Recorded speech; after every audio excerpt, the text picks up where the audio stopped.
بص، هو انا بمثل عشان اعمل الحاجات اللي عمري ما هعملها، يعني احط يعني او الى حد ما عشان اعيش حيوات تانية. دي حاجات ممتعه بالنسبه لي كفنان وكبني ادم. كابتن، نعم. تجوزني؟ موافق. غلط ده ولا صح يا اسطى؟ لا انا ما يتقاليش يا اسطى.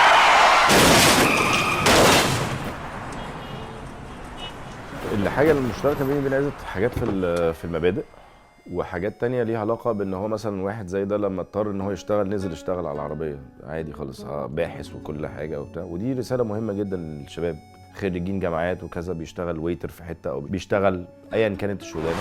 اتفضلي، هتنزلي في نص الشارع كده حضرتك؟ انت مالك؟ انت انزل في نص الشارع ولا في قلب الشارع ولا في اخر الشارع؟ عيلة الذوق دي انا مش عارف ايه حضرتك، من اول ما ركبت العربيه عماله تغلطي في الكلام. يا رب تتجوزي. خد. متشكر يا فندم، مش عايز حاجه. لما بتقول هو ليه عزت يعمل كده، انا لو مكانه ما عملش كده. ده بداية الهوك ما بين المشاهد والمسلسل، ان هو حط نفسه مكان عزت، او حطت نفسها مكان ميار، او حط نفسه لو هو اتحط قدام اسعد واحد زي اسعد هيعمل ايه. فده كان البداية.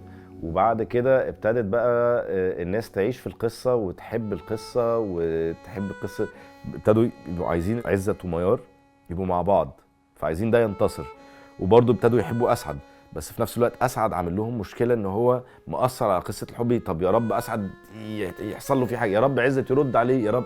فنوع الانتراكشن ده او التواصل ده مع من خلال الجمهور هو ده اللي اكد لي ان احنا الحمد لله في حته كويسه قوي. ما تقدرش تستغنى عني ولا عن اللي بتاخده مني، ولا يا ميار؟ والله احتمال تقدر. الواحد برضو لما مصدر دخله بيقل بيهيئ ظروفه على ده. الحاجه اللي ما يقدرش يستحملها ان حريته تتاخد منه. ذكاء كتابه المسلسل ده والحلقات ان هي كانت بتجاوب على الاسئله طول ما انت ماشي. يعني طول ما انت ماشي تقول طب امتى عزت ياخد موقف؟ بياخد موقف ال 12.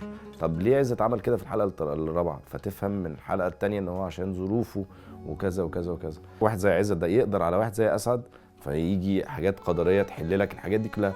فده كان ذكاء الكتابه. حسيت ان احنا شبه حاجات كده من الكلاسيكيات اللي انا بحبها. حاجه شبه السفيرة عزيزة، على حاجات مسلسلات القديمه اللي احنا حبيناها. في حاجه كلاسيكيه جدا في الموضوع. الفكره نفسها دي كانت شداني جدا يعني.